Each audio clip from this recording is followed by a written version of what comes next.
Bonjour communauté de coups critiques, ici Kim et aujourd'hui dans cette vidéo parlant de Vampire la Mascarade, je vous parle de sectes et ou de factions. Donc les factions sont des groupes politiques auxquels appartiennent les vampires. Donc le choix de faction est déterminé soit par la préférence personnelle du vampire en lien avec la culture interne de la secte ou de la faction, ou le vampire peut être forcé par son sire, ou d'autres facteurs peuvent intervenir dans le choix du camp. Donc, dans les nuits modernes, il existe deux factions importantes, soit la Camarilla et les anarques. Ceux qui choisissent pas de camp ou se joignent pas à des groupes plus petits, moins connus, sont connus sous le nom de autarkis. Dans la 5e édition, le sabbat a été décimé par leurs propres actions et constitue une faction, oui, antagoniste brisée. Donc, c'est beaucoup plus rare de la voir et de la jouer. Donc, un autre groupe d'antagonistes majeurs est la seconde, oui, Inquisition. La Camarilla est une des organisations de descendants les plus organisées et les plus influentes de l'histoire. Leur objectif est de préserver la mascarade et de maintenir les vampires en conformité avec les règles qui protègent la société vampirique. Au-delà de ça, c'est aussi une conspiration visant à aider les anciens à préserver leur pouvoir, fondée sur une société secrète de morts vivants qui influence les affaires et la politique mondiale. La Camarilla est ce qui se rapproche le plus d'un système de gouvernement et d'une, on pourrait dire, union internationale entre les villes. Une position morale farouche est mise en place afin de préserver l'humanité contre les impulsions du sang. Donc la Camarilla se considère un peu comme les bergers du troupeau de mortels qu'ils vont contrôler aveuglément. Dans les domaines occupés par la Camarilla, on applique les 6 traditions majeures, la principale étant la mascarade. Les différents clans qu'on retrouve dans ces villes-là vont avoir une présence, oui, dans la Tour d'Ivoire, qui est, on pourrait dire, un peu la maison du prince de la Camarilla dans cette ville-là, et un groupe quand même sélectionné de clans piliers vont constituer le noyau des membres de la Camarilla dans la ville donnée. Autrefois, la Camarilla accueillait tous les vampires qui obéissaient, oui, aux lois, mais les événements modernes ont amené les dirigeants à adopter des règles d'adhésion plus strictes, plus exclusives. Donc, aucun anarque, aucun caïtif ou vampire au sang clair est autorisé à exister au sein de la secte.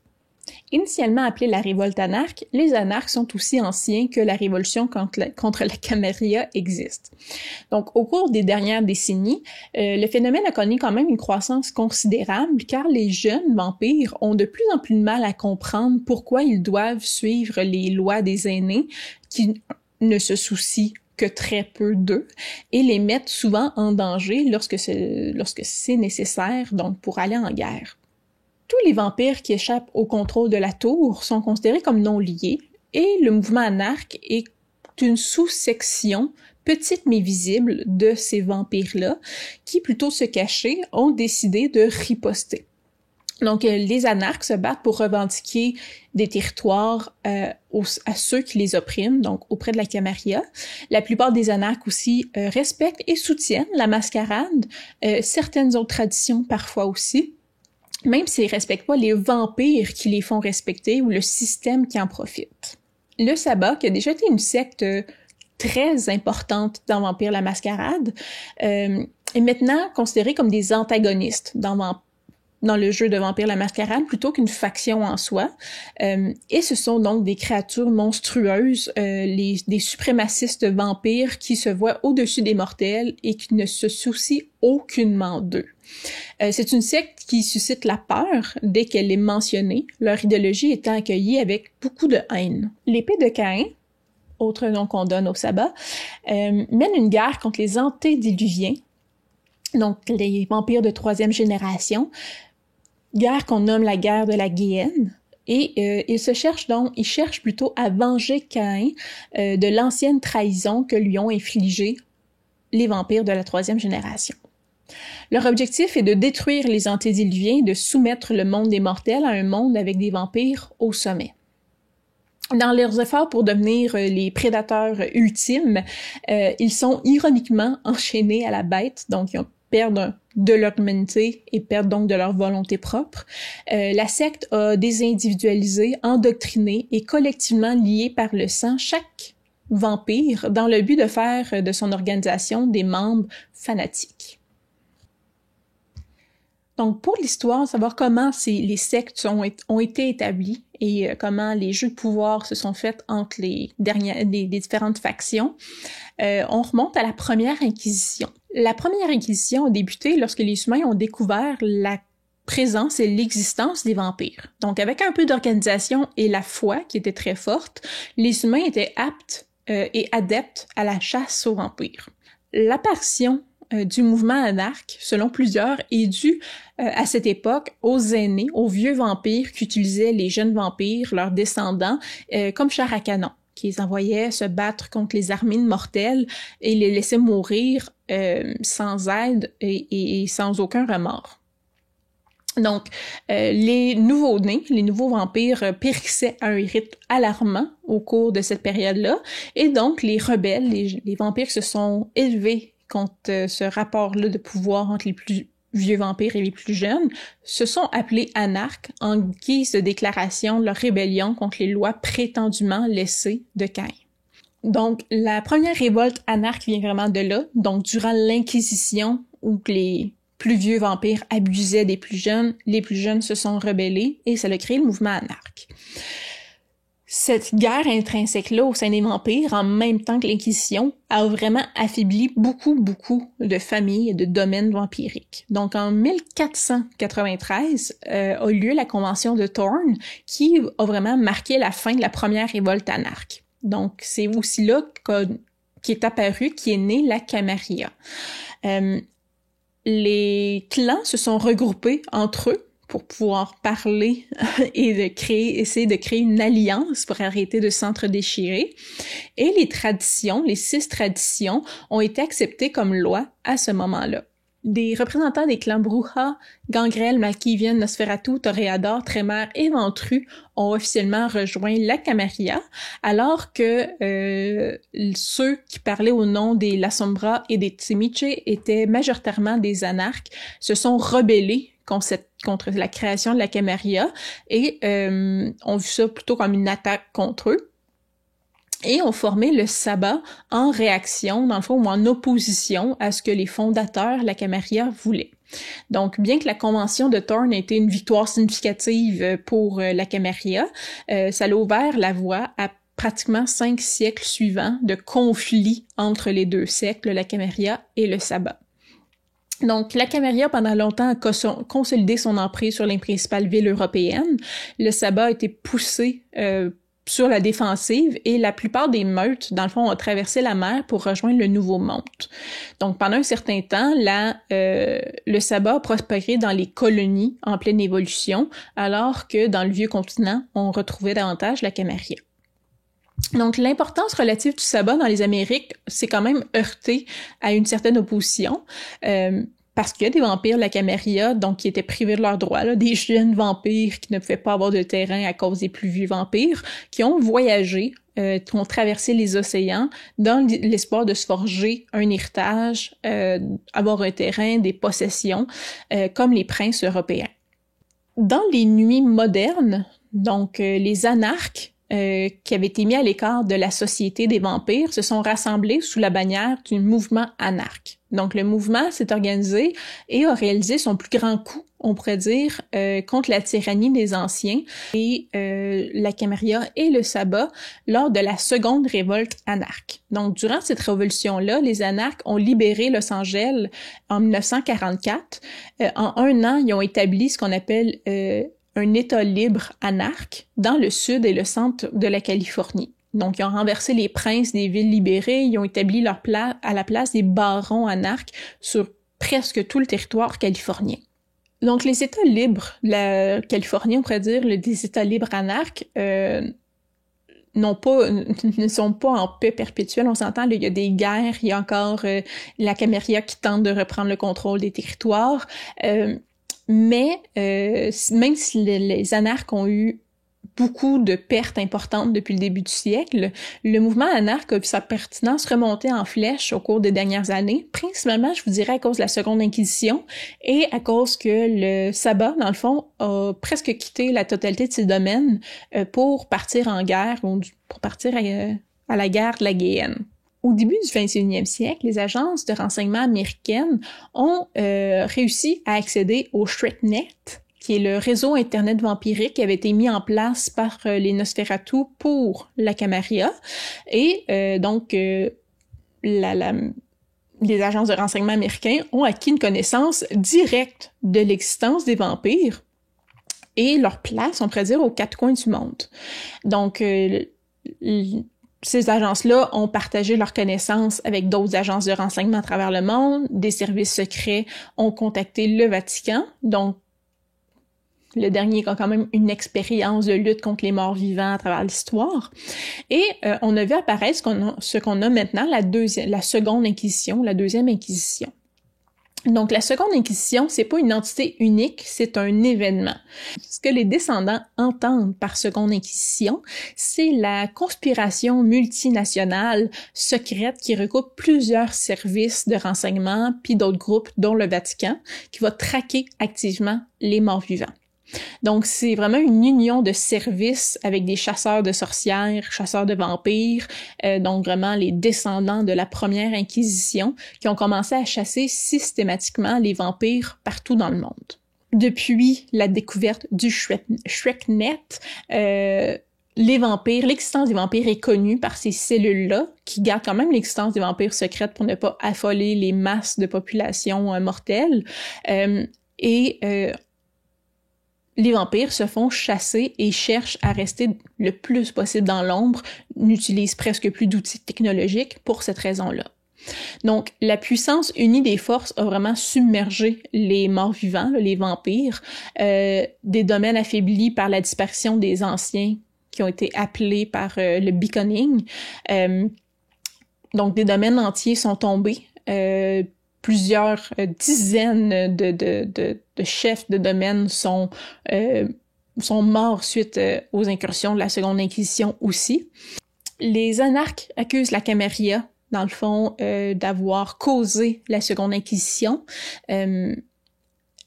Certains disent que la Camarilla aurait fait filtrer des informations aux agences de renseignement américains pour faire attaquer ou pour que le sabbat, dans le fond, se fasse attaquer par ces derniers.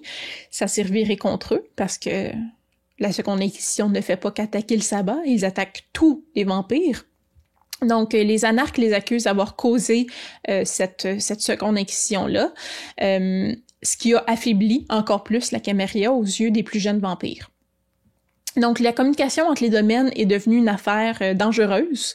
La plupart des domaines vampiriques deviennent un peu des îlots isolés parce qu'ils utilisent des codes compliqués là, pour être capable de s'envoyer des messages. La Camarilla interdit carrément toute forme de communication électronique, dont les appareils, les téléphones intelligents.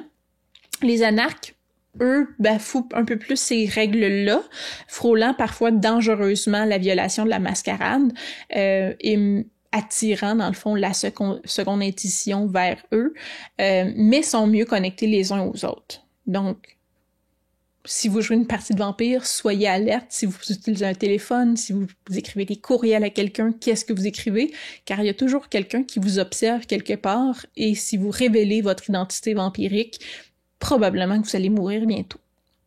Donc, le sabbat, lui, a perdu beaucoup de ses bastions et, dans le fond, présentement, a surtout recours à des attaques terroristes clandestines dans d'autres domaines pour faire connaître sa présence. La Camarilla, ce sont ces monstres qui portent des robes de designer et une seule soirée et vont les jeter après les avoir entachés d'une petite éclaboussure de sang. Ce sont souvent des financiers au portfolio très méticuleusement établi et varié, aux maisons bien gardées par des serviteurs forcés par le sang et les liens du sang. Donc, qui constituent le 1% du 1%, ils ont toujours soif de plus de pouvoir. Ce sont les maîtres de la désinformation, de la propagande, du chantage, et ça leur permet de manœuvrer et de manipuler les instances mortelles dirigeantes, donc les gouvernements, les hautes sphères de pouvoir et de finances, et tous ceux, dans le fond, aussi, qui se mettent à travers leur chemin. Donc, un problème ne reste jamais longtemps en suspens dans la tour d'ivoire de la Camarilla, parce que les vampires n'hésitent pas, à ruiner celui ou celle qui se met en travers de leur chemin au nom de la protection de leur influence. Les membres de la Tour d'Ivoire ont tendance à rester attachés à la religion à laquelle ils appartenaient durant leur vie, en fait, parce qu'ils ont tendance à penser que Caïn, c'est seulement un personnage mythique qui n'a pas nécessairement existé et que leur religion va leur apporter, va leur révéler même plus de vérité sur leur existence que les mythes de Nod vont pouvoir le faire. Indépendamment de ça, ils vont principalement vénérer les anciens vampires, donc les vampires plus vieux qu'eux, et les Mathusalem, les vampires de 4e génération, vont remplir le rôle équivalent aux saints dans le christianisme. Alors que la plupart des membres de la Camarilla se considèrent au-dessus des anarques, ils vont considérer quand même certaines sectes comme des pairs ou des partenaires potentiels. Donc, en raison de la Seconde Inquisition, relativement récente, les justicars vont voir la nécessité à créer des accords entre les différents vampires, peu importe les factions. En général, une grande partie de l'approche de la Camarilla pour maintenir l'ordre établi repose sur l'adoption des traditions, ce qui signifie, entre autres choses, le soutien d'un système de domaines ressemblant aux domaines féodaux et les responsabilités des sires sur leurs enfants, donc leurs descendants. Cette idée-là est souvent poussée plus loin pour signifier que le sire a l'autorité sur son enfant, sur son descendant, et que les vampires plus âgés méritent intrinsèquement plus de respect et sont plus aptes au leadership que les vampires plus jeunes. Quels que soient les mérites de cette position-là, la tendance à susciter un grand ressentiment parmi les jeunes vampires et, dans le passé, en a conduit beaucoup vers les anarques. Les vampires plus âgés soutiennent naturellement l'ordre social qu'ils ont fini par maîtriser au cours des siècles de leur existence. En fait, une grande partie de la politique de la Camarilla aussi repose et est conçue pour faciliter les activités des vampires qui ont depuis longtemps perdu contact avec le monde des mortels. Donc, les 6 traditions dont on parle quand on parle de la Camarilla sont des traditions qui créent le cadre de gouvernance parmi les vampires. Donc, bien qu'elles soient ouvertes à interprétation, donc dans chaque domaine, on peut les interpréter un peu différemment. Certaines peuvent être plus importantes que d'autres aussi. Ce sont des traditions anciennes que tous les vampires de la Camarilla connaissent, minimalement. Donc, la première tradition est la plus importante aux yeux de la très grande majorité des vampires, la mascarade. Tu ne révéleras pas ta vraie nature à ceux qui ne sont pas du sang. En faisant cela, vous renoncerez à vos prétentions au sang. Donc, la mascarade, c'est le fait que les humains ne doivent jamais connaître l'existence et la présence du surnaturel. Une alimentation bâclée, une action manquée lors d'une diffusion en direct de la télévision, par exemple, une confession inopportune à un amant lors d'un rapprochement, pourrait sonner le glas de toutes les personnes impliquées. Donc, la Seconde Inquisition n'est jamais très loin et va tout faire pour exterminer les créatures qui se sont fait connaître. La deuxième tradition est le domaine. Ton domaine est ta propre préoccupation. Tous les autres te doivent du respect pendant que tu y es. Personne ne peut contester ta parole lorsqu'il est dans ton domaine. Donc, c'est une tradition qui est peu pratiquée chez les anarques, mais un baron peut décider de l'implanter dans sa ville ou dans son domaine. Du côté de la Camarilla, ce sont les princes qui possèdent l'entièreté du domaine. La plupart du temps, on parle de l'entièreté d'une ville. Et dans certains cas, cependant, ils peuvent accorder des districts ou des pâtés de maisons à certains groupes, dans le fond, de vampires qui vont gouverner ces petits territoires en dessous de lui. Ces cas ressemblent à l'ancienne hiérarchie des seigneurs liges et des liges de la féodalité à la fin du Moyen Âge.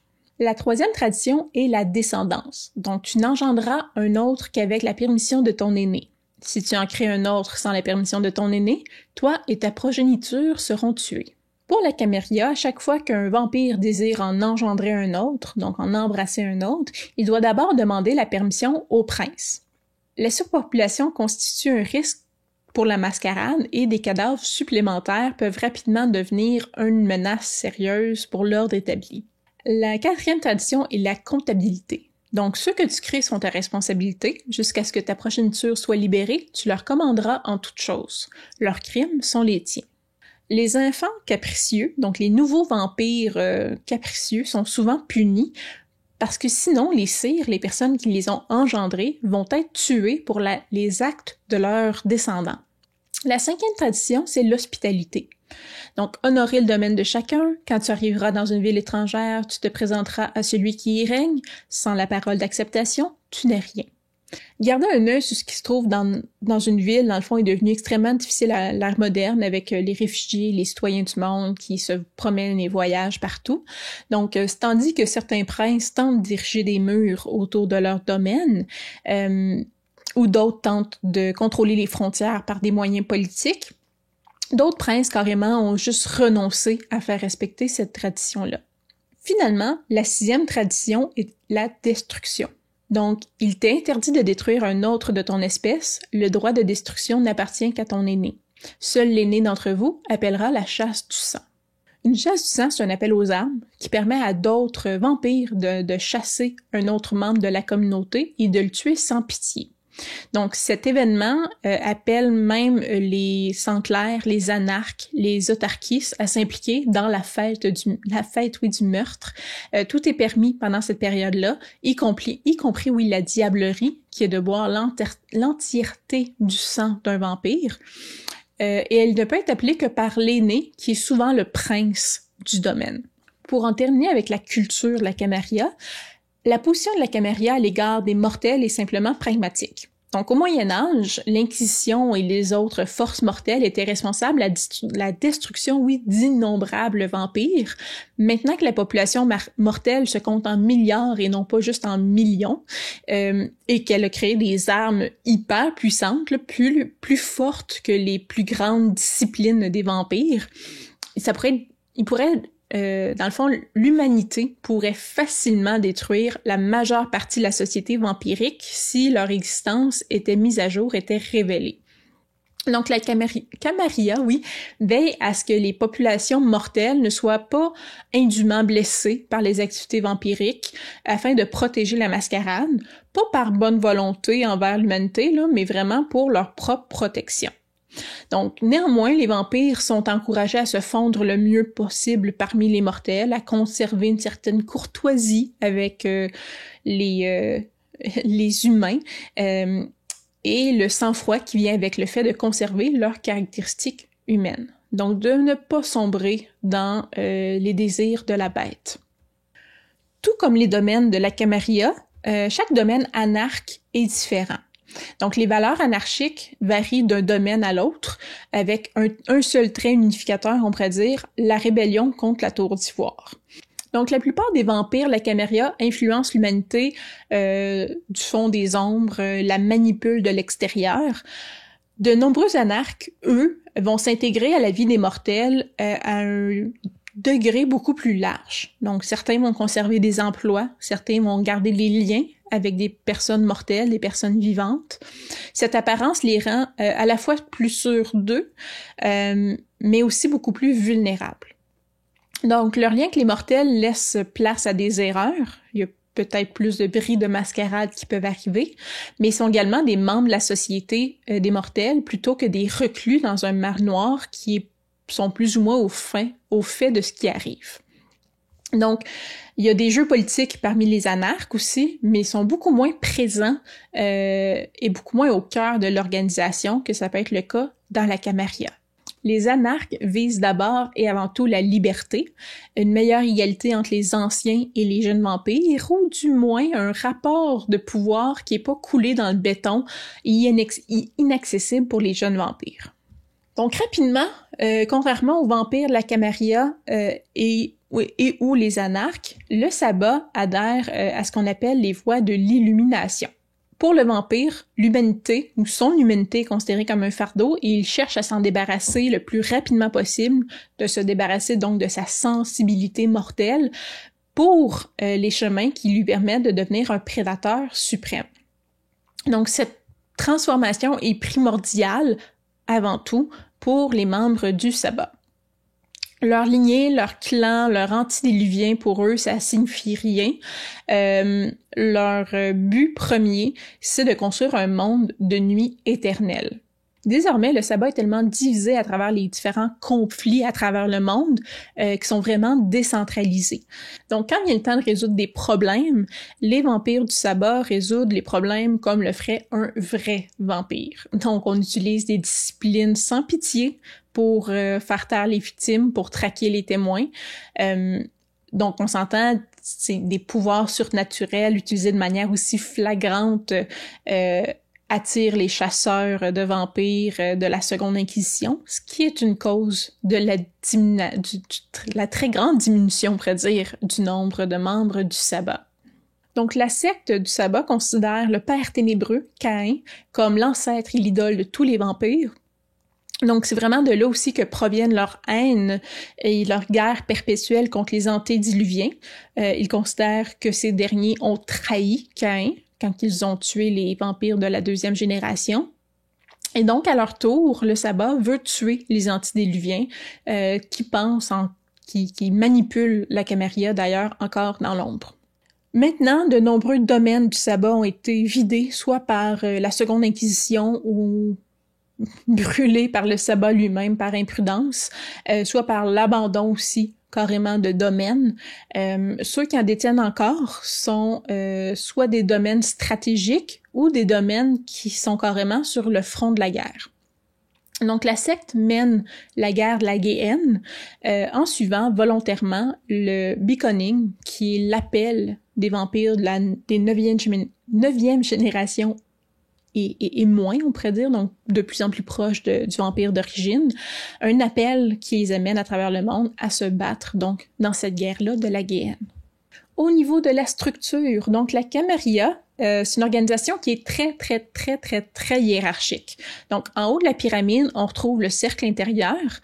Le nom de ceux qui font partie du cercle intérieur reste inconnu. C'est une tactique qui est censée, dans le fond, être utilisée pour éviter la vengeance, parce que ceux qui voudraient s'en prendre au cercle intérieur n'ont pas de cible directe, dans le fond.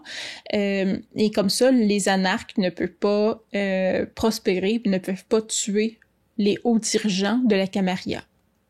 Ce qu'on sait, c'est qu'ils sont 7, mais on ne sait pas de quel clan ils proviennent. Et qui ils sont, dans le fond, demeure un mystère. Le cercle intérieur donne ses directives aux justicars. Les justicars décident des questions de guerre et de droit. Ils agissent comme la voix du cercle intérieur. Au-delà de ces tâches-là aussi, ils perpétuent également les traditions, donc les 6 traditions de la Camarilla, et avec leur titre, sont capables de contrôler la volonté de tous les actifs ou les ressources de la Camarilla. Ça inclut également tous les membres. Donc, les justicars ont autorité sur tous les membres de la Camarilla. Tout juste sous le justicar, on va retrouver les archontes. Les archontes, c'est plus que de simples tueurs à gages, en fait, là. Oui, sont des tueurs à gages pour les justicars, mais c'est aussi des guerriers d'élite. Ce sont aussi des érudits, des enquêteurs. Donc, chaque archonte est sélectionné à la main par un justicar et ne peut refuser en fait qu'une fois l'opportunité. S'il accepte, ils vont appliquer la loi de la Camarilla, ils vont rechercher les secrets, vont espionner des ennemis de la tour. Certains peuvent opérer seuls, d'autres au sein d'une coterie. Donc les archontes s'attendent à ce que l'on leur obéisse, dans le fond, lorsqu'ils ordonnent la mort définitive d'un vampire. Pour cette raison, les archontes peuvent carrément détruire des domaines entiers sans explication. Finalement, au sein d'un domaine, le prince siège au sommet. C'est un vampire qui est si impressionnant ou suffisamment rusé, en fait, pour être reconnu comme le chef. Donc, homme ou femme, le titre demeure le même. Il s'agit de prince. C'est un terme neutre ici, dans l'organisation de Vampire la Mascarade. Donc, dans son domaine, le prince va la plupart du temps avoir un conseil de primogènes qui est composé de représentants souvent issus des différents clans, représentant dans le fond les principales factions là, de la Camarilla ou les principaux clans de la Camarilla. Donc, qu'ils soient des anciens du clan ou ceux qui détiennent le plus grand terrain de chasse dans le domaine en question. C'est un représentant par clan qui va s'adresser directement au prince et qui va lui donner ses propres conseils. Donc, primogène est souvent un rôle vraiment valorisé auprès des clans faisant partie de la Camarilla et il peut avoir souvent des guerres intrinsèques dans les clans pour avoir le titre de primogène. Parfois, un prince va choisir un sénéchal, qui va être un conseiller personnel. On va retrouver aussi des shérifs dans un domaine. Le shérif, dans le fond, c'est la force de l'ordre, mais c'est beaucoup plus un tueur à gages à la solde du prince que vraiment une force policière en soi. Les vampires de la Camarilla étant souvent très âgés, ou du moins les gens dans des positions de pouvoir étant très âgés, ils vont souvent désapprouver les idées modernes comme avoir un procès juste et équitable. Donc la plupart du temps, quand un prince donne un ordre, quand un shérif doit exécuter quelqu'un ou doit trouver un coupable, il n'y a pas de procédure là, régulière. Là, la plupart des exécutions, oui, dis-je, ont lieu sans procès, sans que la victime puisse s'exprimer contre les crimes qui lui sont reprochés. Donc, le shérif va simplement mettre à mort les personnes qu'il doit mettre à mort pour faire respecter les traditions. Du côté des anarques, certains domaines anarques possèdent l'équivalent d'un prince, qu'on va appeler ici baron. D'autres domaines sont plutôt contrôlés par des gangs qui ont leur propre territoire dans un territoire plus grand contrôlé par les anarques. Donc, plusieurs rôles aussi existent dans la hiérarchie. Là, je mets une hiérarchie avec des très gros guillemets anarques, mais ils sont pas toujours présents. Donc, le baron, c'est le titre informel pour le chef anarque d'un domaine. La manière dont il détient ou exerce son pouvoir, oui, varie en fonction du domaine, en fonction des groupes. Il peut s'agir de chefs de gang charismatiques, de chefs de guerre brutaux, d'élus, carrément, ou toute autre forme de leadership. Donc, certains barons vont fonctionner relativement comme les princes, donc vont posséder une ville entière et vont distribuer des territoires à des plus petits groupes, dans le fond des terrains de chasse. Ils vont prendre la majorité des décisions importantes en fonction du domaine et de la base de leur pouvoir. Dans des domaines, on va d'ailleurs retrouver aussi, avec le baron, un conseil révolutionnaire anarque, qui peut être l'organe directeur qui dirige le domaine, ou peut être, dans le fond, les conseillers du baron du domaine en soi.